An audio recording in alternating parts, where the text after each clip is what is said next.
Hello and welcome back to JEE nerds. तो अब JEE 2025 का जेई मेंस जेई एडवांस सारा कार्यक्रम जो है वो समाप्त हो चुका है और अब अपन फाइनली आ जाते हैं अपने कॉलेज सिलेक्शन वाले स्टेज पे। तो आज का जो वीडियो है इसमें अपन टॉप एनआईटीज़ को एक्सप्लोर कर रहे होंगे। टॉप एनआईटीज़ के जो कट ऑफ्स रहते हैं उनके बारे में अपन बात कर रहे होंगे और किस किस रैंक पे तुम्हारी क्या क्या परसेंटाइल जो भी बनी है उसके बेसिस पे तुम्हें कौन से एनआईटी में कौन सी ब्रांच मिल सकती है, तुम कौन सी ब्रांच के लिए एलिजिबल हो उसके बारे में थोड़ी बातचीत अपन कर रहे होंगे। ठीक है, सबसे पहला बहुत कईयों सालों से जो एनआईटीज़ में टॉप की जो पोजीशन है वो लेके बैठा हुआ है एनआईटी त्रिची तिरुचिरापल्ली। ठीक है, मेरा अभी भी प्रोनाउंसिएशन गलत है मुझे पता है, बट ठीक है त्रिची ही बोलेंगे इसको हम। सीएससी ब्रांच जो है वो तुम्हारी अदर स्टेट के लिए 1224 पे बंद हो जाती है और होम स्टेट के लिए 5066 5066 तक जाती है। अब जिन बच्चों को ये कंसेप्ट नहीं पता है उनको एक बार फटाफट मैं बता दूं, हर एनआईटी में ना एनआईटीज जो थे पहले ये आरईसीज हुआ करते थे। आरईसी यानी रीजनल इंजीनियरिंग कॉलेज। ठीक है, तो हर एनआईटी में एक अदर स्टेट कोटा होता है और एक होम स्टेट कोटा होता है। पता नहीं क्या वो नहीं, हाँ, एक अदर स्टेट होता है एक होम स्टेट होता है। होम स्टेट के बच्चों के लिए तुम्हारी 50% जो सीटें हैं हर एनआईटी में वो सेव की जाती है और अदर स्टेट को बाकी 50% दी जाती है। दैट इज अगर तुम सपोज करो एनआईटी भोपाल में एडमिशन लेना चाहते हो तो तुम्हारी 50% सीटें सिर्फ उन्हीं बच्चों को दी जाएंगी जो मध्य प्रदेश में रहते हैं या जिनकी 12वीं डोमिसाइल 12वीं की मध्य प्रदेश से हुई है, मध्य प्रदेश के किसी भी सीबीएसई या आईसीएसई या किसी भी बोर्ड रजिस्टर्ड स्कूल से, और बाकी के अदर स्टेट्स में से जिनकी हुई होगी उनको दी जाएगी। ठीक है, तो ऐसे ही काम करता है सिस्टम। तो थोड़ा सा अदर स्टेट वालों को जो है मुश्किल होती है और होम स्टेट वालों को थोड़ा फायदा हो जाता है अपने रीजनल इंजीनियरिंग कॉलेज में।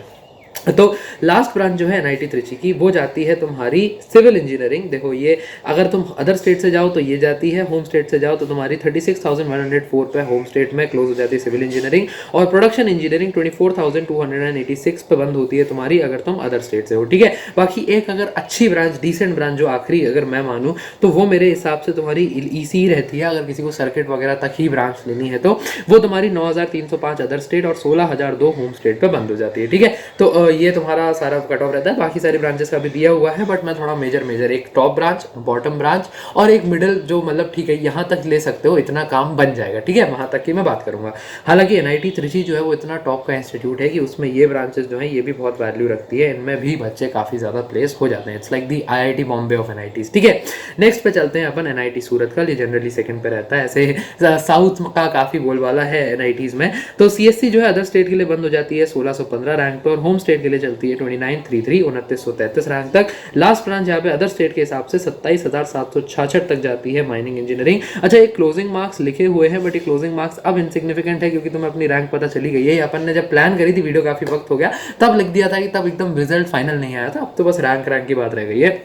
अगर कोई दूसरा बच्चा ही देख रहा है जो अभी जेई 2026 या 27 देने वाला है तो तुम्हारे लिए ये फिगर फिर इंटरेस्टिंग बन जाएगा कि इतने नंबर तुम्हें लेकर आने अगर इस कॉलेज में एडमिशन चाहिए। ठीक है, होम स्टेट के लिए लास्ट ब्रांच करें तो 41,318 पे यही माइनिंग इंजीनियरिंग तुम्हारी जाती है। एक अच्छी आखिरी branch electronics and electrical engineering हो सकती है। 7,132 तुम्हें अदर स्टेट से रैंक लानी पड़ेगी और ये 7,809 है, फिगर गड़बड़ हो गया था, मैंने खुद पेन से ठीक करा है। 7,809 तुम्हारी अदर स्टेट से होम स्टेट से अगर तुम हो तो तुम्हें उतना फायदा मिलेगा और तुम ये branch electrical and electronics engineering ले सकते हो। ठीक है, अगले पे चलते हैं एमएनआईटी जयपुर। बहुत एमएनआईटी जयपुर और ये सारे जो है ये काफ़ी नॉर्थ इंडिया का लगभग सबसे माना हुआ एनआईटी है। एनआईटी जयपुर हो गया तुम्हारा, इलाहाबाद का एनआईटी बहुत ज़्यादा फेमस है, भोपाल का एनआईटी बहुत ज़्यादा अच्छा है। ये जो कुछ एनआईटीज़ हैं इनकी आईआईटीज़ में के साथ कंपैरिजन होती है तो इनकी काफ़ी वैल्यू है।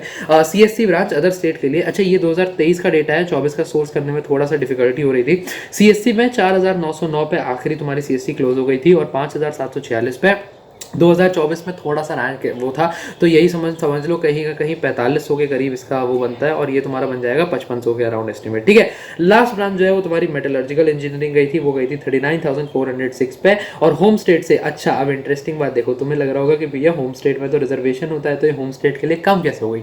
50% सीटें होम स्टेट वालों के लिए, 50% सीटें अदर स्टेट वालों के लिए। ठीक है, कई बार ऐसा होता है, जैसे ये जो जयपुर हो गया पूरा राजस्थान इसमें कवर्ड है, तुम्हारा इलाहाबाद वाला जो एनआईटी है उसमें पूरा का पूरा यूपी कवर्ड है। तो क्योंकि अपने स्टेट में ही इतना कई बार कंपटीशन बन जाता है कि होम स्टेट वालों की ही बात लग जाती है और उनको थोड़ा डिसएडवांटेज हो जाता है उनके लिए। ठीक है, ये एनआईटी इलाहाबाद में तो बहुत ज़्यादा तुम देख रहे होगे ये चीज़। अगले एनआईटी की बात कर लेते हैं, NIT Rourkela. NIT Rourkela again बहुत प्रचलित बहुत माना हुआ एनआईटी है। सीएससी ब्रांच है बंद हो जाती है 2940 रैंक रैंक पे और होम स्टेट के लिए 7807 तक। तो होम स्टेट का देख रहे हो कितना ज़्यादा फायदा है यहाँ पे। सिविल इंजीनियरिंग तुम्हारी आखिरी ब्रांच रहती है, वो बंद होती है 25,893 25,893 पे अदर स्टेट के लिए, और होम स्टेट के लिए यही 40,516 तक जाती है। ये तुम अगर फिगर देखो तो ये फिगर जो है ये अपने आप में काफ़ी इंटरेस्टिंग फिगर है।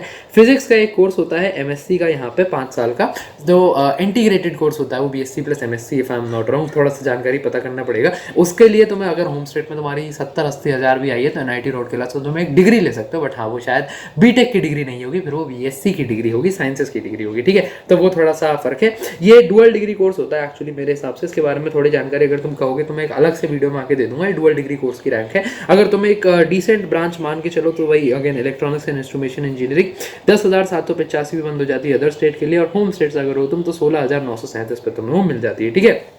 अगले एनआईटी की तरफ चलते हैं। आ गया मेरा फेवरेट एमएन इलाहाबाद। अभी कुछ दिनों पहले मैं कुंभ जब नहाने गया था तब मैं एनआईटी इलाहाबाद का कैंपस वगैरह पूरा घूमा था। तो काफ़ी सुंदर कैंपस, काफ़ी अच्छा लंबा चौड़ा बड़ा सा कैंपस है, और एकदम गंगा तट के बाजू में ही कैंपस बना हुआ है। तो ऐसे तुम जाओगे ना, जब तुम गंगा तट से आते हो तो पूरी एनआईटी इलाहाबाद की बाउंड्री है। तो हम क्या कॉलेज स्टूडेंट्स थे, तो हमने अपना डीटीयू का आईडी कार्ड दिखाया तो बोल दिया था कि सर कॉम्पिटिशन है आया करके, तो हमें घुसने दिया था फिर, ठीक है। तो इसका जो कट ऑफ है, अब देखो यहाँ ये इंटरेस्टिंग फिगर जिसकी मैं पीछे बात कर रहा था, अदर स्टेट में 34,482 पे तुम्हें मिल जा रही है प्रोडक्शन इंजीनियरिंग, बट अगर तुम होम स्टेट से हो तो 30,000 तुम्हें रैंक लानी पड़ेगी, डिसएडवांटेज पे आ गए। सीएससी में हालांकि ये सही है, फिर भी 4,777 पे तुम्हें मिल रही होती है अदर स्टेट में सीएससी, अगर तुम अदर स्टेट से हो या रेस्ट ऑफ इंडिया से हो, और होम स्टेट में ये फिगर पहुंच जाता है 5,876 तक।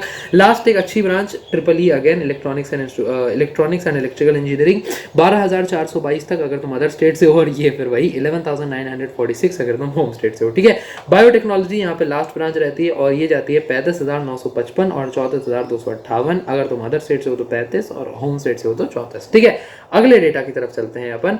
एनआईटी कुरुक्षेत्र से कई सारे जो इन्फ्लुएंसर्स हैं वो निकले हुए हैं, हमारे काफ़ी फेवरेट्स। एनआईटी कुरुक्षेत्र में लगता है, ये हरियाणा का जो है तुम्हारा होम एनआईटी लगता है। Other state 7,400। अच्छा मैंने यहाँ पे ये बताया नहीं है किस किस के हैं, ठीक है, इतना तो तुम कर लोगे ना फिगर आउट। इलाहाबाद वाला जो है ये यूपी का लगता है, ठीक है। और ये भी बता देते हैं रोडकेला कहाँ पे है, मैं भूल गया यार। रोडकेला मेरे को कमेंट करके बताना, रोडकेला कहाँ पे है बताओ यार, ये नहीं आती शहर कौन से स्टेट में, ठीक है। फिलहाल तुम्हें मुझे कमेंट करके बताओगे। एनआईटी कुरुक्षेत्र जो है ये हरियाणा का तुम्हारा होम एनआईटी लगता है। तो अगर कोई हरियाणा से किसी ने अपना डोमिसाइल किया हुआ है तो 9,959 तक तुम लोगों को अपने सीएससी मिल रही होगी यहाँ पे। प्रोडक्शन इंजीनियरिंग यहाँ लास्ट ब्रांच रहती है 42,295 पे, जो कि बंद होती है अगर तुम अदर स्टेट से हो, और 45,351 तक तुम्हें मिल सकती है होम स्टेट से हो। इंडस्ट्रियल इंटरनेट ऑफ थिंग्स ये वाली जो ब्रांच है ये एक अच्छी सर्किटल या कोर ब्रांच नहीं सॉरी तुम्हारी कोडिंग ब्रांच तक मानी जा सकती है। हालांकि यहाँ पे होगा बहुत ज़्यादा ईसीई का ही पार्ट, बट ठीक है इसके बच्चे कोडिंग करके पैकेज निकाल लेते हैं। तो ये तुम्हारी 17,041 तक जाती है अगर तुम अदर स्टेट से हो, और 20,932 तक जाती है अगर तुम होम स्टेट से हो, ठीक है। बाकी सारा फिगर्स जो है वो यहाँ दिया हुआ है, अब बने बनाए फिगर को रीड आउट करने का मतलब है नहीं, है ना। एनआईटी पटना तुम्हारा बिहार की राजधानी, बिहार का ये होम स्टेट डोमिसाइल लगता है।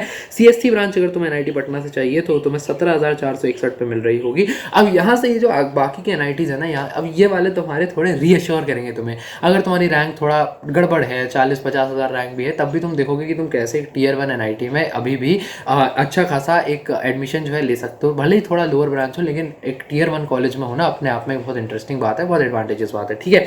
तो सीएससी में अगर तुम 17,461 रैंक है तुम्हारी होम स्टेट से तो तुम्हें सीएससी मिल रही होती है, अदर स्टेट से यही तुम्हें 13,964 में मिलेगी। लास्ट ब्रांच यहाँ पे सिविल इंजीनियरिंग रहती है जो कि 46,518 तक जाती है, और होम स्टेट से अगर हो तुम 48,149, ठीक है। अगले की बात करते हैं। अच्छा इसमें वैसे यहाँ पे ब्रांचेस बहुत ज़्यादा कम है तो ऐसा कुछ दिक्कत की बात है नहीं इसमें कि बीच में बताया जाए।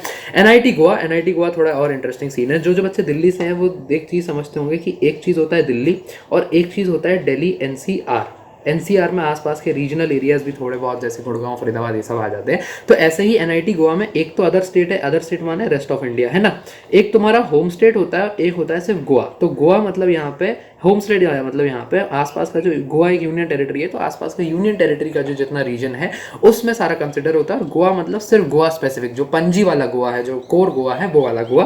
तो अगेन थोड़ा सा यहाँ पे फायदा रहता है। इसमें सीट मैट्रिक्स कुछ ऐसा रहता है 50% जो स्टूडेंट्स होते हैं उनके लिए अदर स्टेट का है, 40% सीट्स गोवा के बच्चों के लिए रिजर्व हैं और बाकी 10% जो तुम्हारा होम स्टेट यानी कि आसपास की टेरिटरीज उसमें उनके लिए रिजर्व होती है। ऐसा यहाँ पे सीन होता है, ठीक है। तो CSC जो है वो तुम्हारी अदर स्टेट के लिए 12,406 पे बंद हो जाती है, होम स्टेट के लिए 17,250 तक, और यही अगर तुम कोर गोवा से हो तो 25,176 तक तुम्हें NIT गोवा में CSC मिल सकती है। 25,000 रैंक पे CSC मिल रही है, समझ रहे हो कितनी बड़ी चीज़ हो रही है।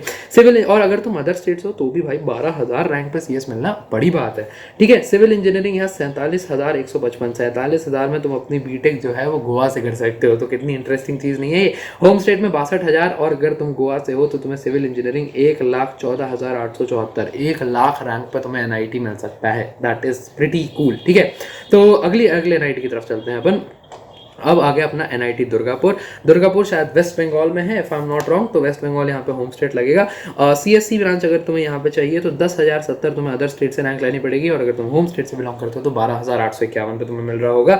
लास्ट ब्रांच यहाँ बायोटेक्नोलॉजी रहती है, 49,399 अदर स्टेट से, और 53,463 अगर तुम होम स्टेट से हो तो तुम्हें 53,000 रैंक पे NIT दुर्गापुर में एडमिशन मिल जाएगा। एक आखिरी अच्छी ब्रांच EC या इलेक्ट्रिकल मान के चले अगर, तो 21,382 अदर स्टेट और 22,248 होम स्टेट। तो अगर तुम्हारी 22,000 तक भी रैंक है तो एक Tier 1 NIT में एक बहुत अच्छी ब्रांच तुम स्कोर करके ले जा सकते हो, ठीक है।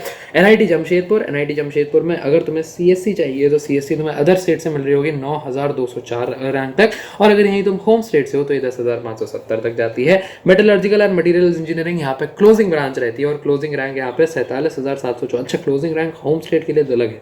होम स्टेट के लिए production and industrial engineering, price को हम लोग बोलते हैं अपने कॉलेज में, तो 51,803 तक ही जा रही होती है, और मेटलर्जिकल एंड मटीरियल्स इंजीनियरिंग 47,774, ये तुम्हारी लास्ट यहाँ पे ब्रांच रहती है। आखिरी NIT था शायद, हाँ। तो ये वीडियो में अपन ने 10 NIT हैं जो सारे कवर कर दिए। ये टॉप के NITs थे, इसलिए इसमें जो फिगर्स थे वो थोड़े से हाई थे, मतलब 2,000, 1,000 पे CSC, 2,500 यहाँ पे 1,200, 5,000।